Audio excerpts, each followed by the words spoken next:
Senhor esteja convosco. Proclamação do Evangelho de Jesus Cristo, segundo Lucas. Naquele tempo, veio Jesus à cidade de Nazaré, onde tinha se criado. Conforme seu costume, entrou na sinagoga no sábado e levantou-se para fazer a leitura. Deram-lhe o livro do profeta Isaías. Abrindo o livro, Jesus achou a passagem que está escrito: O Espírito do Senhor está sobre mim, porque ele me consagrou com a unção para anunciar a boa nova aos pobres. Enviou-me para proclamar a libertação aos cativos e aos cegos a recuperação da vista, para libertar os oprimidos e para proclamar o ano da graça do Senhor. Depois fechou o livro, entregou-o ao ajudante e sentou-se. Todos os que estavam na sinagoga tinham os olhos fixos nele.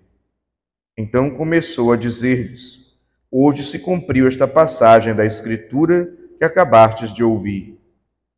Todos davam testemunho a seu respeito, admirados com as palavras cheias de encanto que saíam da sua boca. E diziam: Não é esse o filho de José? Jesus, porém, disse: Sem dúvida, vós me repetireis o provérbio: Médico, cura-te a ti mesmo. Faze também aqui na tua terra tudo o que ouvimos dizer o que fizestes em Cafarnaum. E acrescentou: em verdade vos digo que nenhum profeta é bem recebido em sua pátria. De fato, eu vos digo, no tempo do profeta Elias, quando não choveu durante 3 anos e 6 meses, e houve grande fome em toda a região, haviam muitas viúvas em Israel.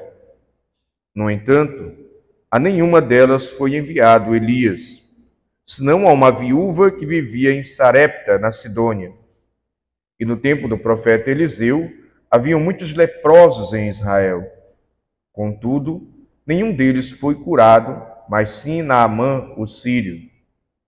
Quando ouviram estas palavras de Jesus, todos na sinagoga ficaram furiosos. Levantaram-se e o expulsaram da cidade. Levaram-no até o alto do monte, sobre o qual a cidade estava construída, com a intenção de lançá-lo no precipício. Jesus, porém, passando pelo meio deles, continuou o seu caminho. Palavra da salvação. Então, meus irmãos, minhas irmãs, dando continuidade ao festejo de Nossa Senhora da Natividade, nós nos deparamos com esse conjunto da liturgia da palavra e com a própria temática que a comunidade escolheu, discerniu dentro do Evangelho, que fala exatamente desta missão de Jesus. Jesus que é o enviado do Pai na ação do Espírito. O Espírito do Senhor está sobre mim, porque Ele me consagrou com a sua unção para anunciar a boa nova aos pobres. Anunciar a boa nova. Como disse no comentário introdutório desta Santa Missa, nenhum de nós está capacitado, tem todas as qualidades, atende 100% aos critérios para anunciar a boa nova. Por quê? Porque somos pecadores, porque temos nossos limites, nossas imperfeições, nossas falhas, nossas contradições, nossos erros. Mas, mesmo assim, Deus quer contar com a nossa colaboração, quer contar com a nossa adesão, quer contar com a nossa participação no projeto de salvação que Ele tem para nós. Ele sabe dos nossos limites, Ele sabe que nós não somos perfeitos, mas Ele espera que nós demos o nosso sim como a Virgem Maria deu ao seu projeto. E Ele espera que nós colaboremos com a graça dele, como a Virgem Maria colaborou com o seu projeto. E Ele espera que nós nos façamos discípulos e discípulas, como a Virgem Maria se fez discípula do seu próprio Filho Jesus. Porque só será capaz de anunciar a boa nova quem se coloca na condição de discípulo e discípula. Eu primeiro tenho que fazer uma experiência com Deus, ou pelo menos eu tenho que estar dentro dessa experiência. Eu preciso estar fazendo um discipulado, eu preciso ter uma constante experiência com Deus na minha vivência de fé, e que não é só ritualismo, legalismo e cumprimento de normas, leis e preceitos. É uma vivência de fé, é um encontro pessoal com Deus, é um encontro pessoal com a sua palavra, é um encontro pessoal com Ele na oração, é um encontro pessoal com a fé viva que vai moldando o meu coração, o meu interior, vai me convertendo aos poucos, vai renovando a minha vida. E porque vai renovando a minha vida, vai me capacitando para anunciar a boa nova. Então, a boa nova anunciada é consequência de uma experiência de fé que eu vivo. Mas não é qualquer experiência de fé, é uma experiência de fé no amor, é uma experiência de fé na misericórdia, é uma experiência de fé na compaixão, é uma experiência de fé deixando-nos instruir pela verdade, às vezes até corrigir, ser corrigido pela verdade, uma experiência de fé que me faz perdoar e pedir perdão, uma experiência de fé que me faz sair de mim mesmo, ir ao encontro do outro. É uma experiência de fé que vai mexendo com o meu coração, vai fazendo eu repensar a minha vida, e à medida que eu faço isso, eu vou tendo a minha vida aos poucos renovada, e aí sim, nesse caminho de discipulado, eu vou sendo capacitado para anunciar a boa nova.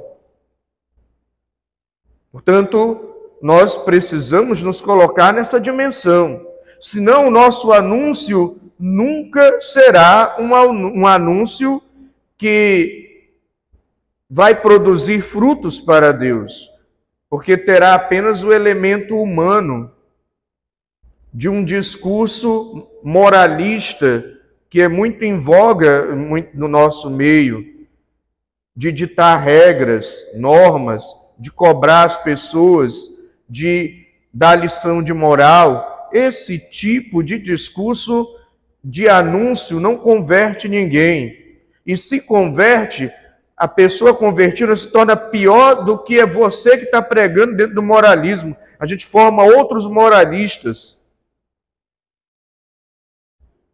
E aqui eu lembro um episódio que eu sempre narro, quando eu ainda era diácono, antes da minha ordenação, e era uma festa, e lá naquela paróquia, depois da missa, eu sentei na mesa com um grupo de pessoas, e nesse grupo de pessoas tinha um casal.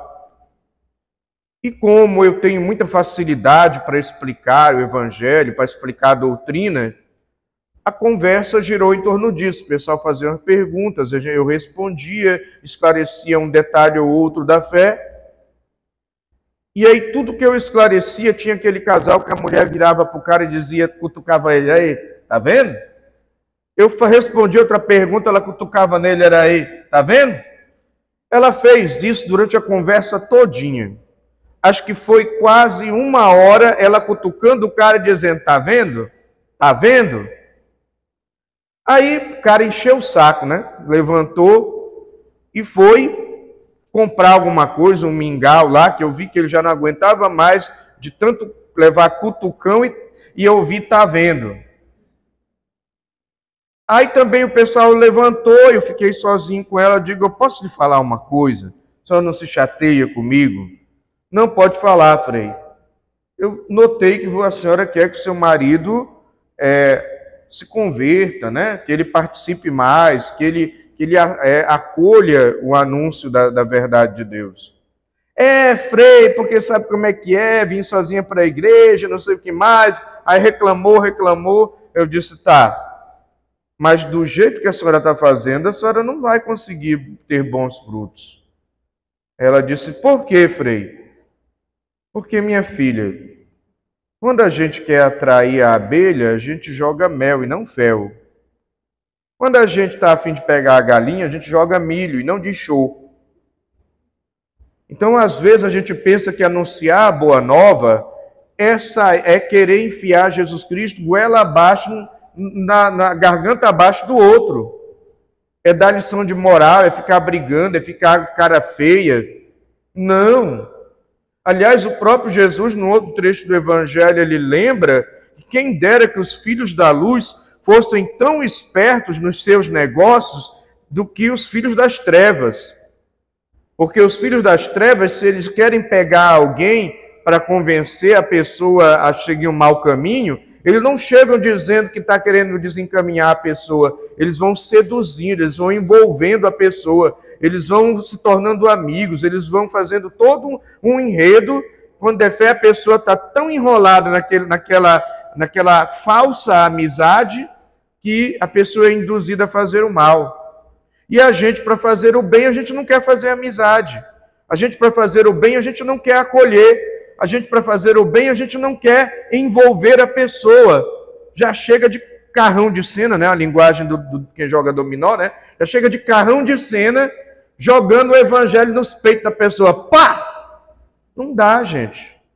Igual eu já vi pregação, tem pregador na internet, me perdoem, não quero ofender ninguém, nem rivalizar com ninguém, só estou meditando. O cara falando das pessoas que vivem juntas, que não se casam. Em vez dele cativar essas pessoas, falar que elas são importantes, que a fé delas é importante, catequizar, orientar, dizer que elas precisam regularizar a situação delas, elas precisam adquirir o sacramento do matrimônio, a bênção de Deus, consagrar ali a união delas, né, ao sacramento.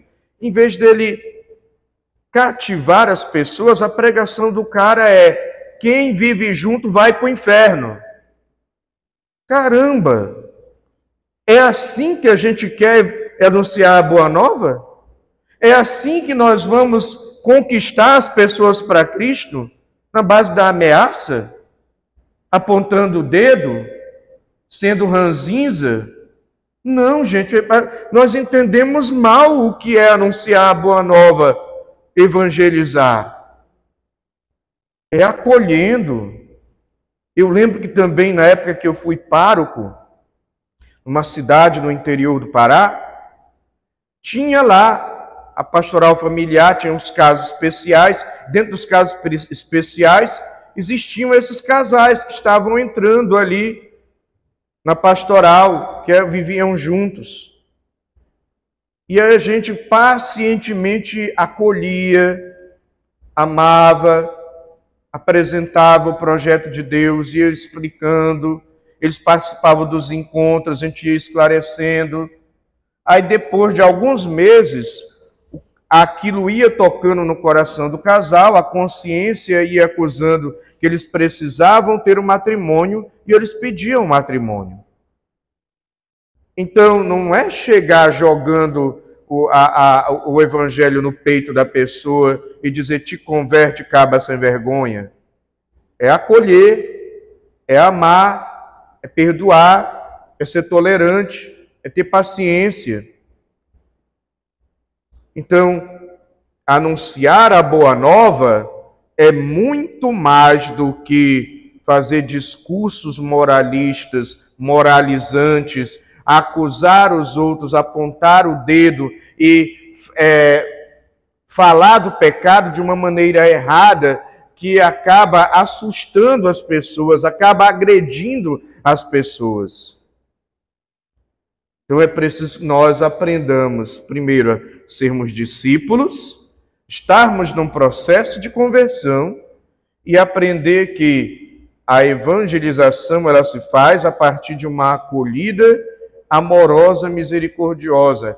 Não a ser amoroso, misericordioso, ter paciência e ter tolerância, não significa que você não vai dizer a verdade para a pessoa, mas você vai dizer a verdade com caridade. E nessa caridade você vai explicar o porquê e o para quê e qual é o sentido daquela vivência da fé. Então não é uma exigência moral, é uma formação. E às vezes, esperando o tempo da pessoa ir amadurecendo. E dentro também do anúncio da Boa Nova, e aqui eu encerro esta homilia, eu recordo um método que inclusive é da Escola de Evangelização do Prado Flores, que é muito precioso dentro da igreja e é muito eficaz porque ele se espelha no método querigmático dos apóstolos, de anúncio da Boa Nova. Portanto, a primeira coisa no anúncio é o amor de Deus. A pessoa precisa, que recebe o anúncio da Boa Nova, ela precisa se sentir amada, acolhida. Depois que ela se sente amada e acolhida, o segundo ponto do anúncio da Boa Nova é ir conscientizando ela que ela é amada, mas ela está no pecado, e esse pecado afasta ela de Deus. Esse pecado tira a comunhão com Deus, esse pecado prejudica a vida dela. Esse pecado faz com que ela não experimente mais o amor de Deus. Aí, conscientizada disso, do amor de Deus por ela, que o pecado atrapalha essa relação com Deus, a solução apresentada é a conversão em Jesus Cristo. E aí, aceitando Jesus Cristo como seu Senhor, renunciar ao pecado no amor. E renunciando ao pecado no amor, pedir as luzes do Espírito Santo para poder viver a fé. E tudo isso se faz dentro da comunidade que apoia o desenvolvimento dessa pessoa dentro dessa conversão querigmática. Então é assim que se anuncia a Boa Nova, e não brigando com os outros, e não dando lição de moral nos outros, e não cobrando dos outros. É claro que vai chegar um momento, se você perceber que a pessoa não está levando a sério, é preciso dar uma chamada ali, conversar sério com a pessoa, mas sempre com caridade. Mas eu penso que muitas vezes nós na igreja não sabemos evangelizar. A gente quer evangelizar na base da topada e do empurrão, na base do moralismo e da briga. E muitas vezes as pessoas se afastam porque elas esperam ser acolhidas, elas esperam ser ouvidas, elas esperam ser compreendidas, elas esperam que a gente tenha misericórdia. E a partir dali, nesse acolhimento, a transformação vai acontecendo, a conversão vai acontecendo. Exemplos do Evangelho, tem muitos a partir do próprio Jesus. A mulher adúltera, Jesus acolheu, perdoou, não brigou com ela, não deu lição de moral. Zaqueu, Jesus não brigou com ele, foi fazer refeição na casa dele, ele se sentiu amado, acolhido, tocado pela verdade, se arrependeu. E tantas outras situações no Evangelho, que é a partir da acolhida, é a partir do amor e da misericórdia, e a pessoa vai convivendo com a verdade, que é o próprio Deus, e aí vai se convencendo de mudar de vida. Então eu espero que nós, como igreja, saibamos anunciar a Boa Nova dessa maneira querigmática e não de uma maneira moralista. Louvado seja nosso Senhor Jesus Cristo.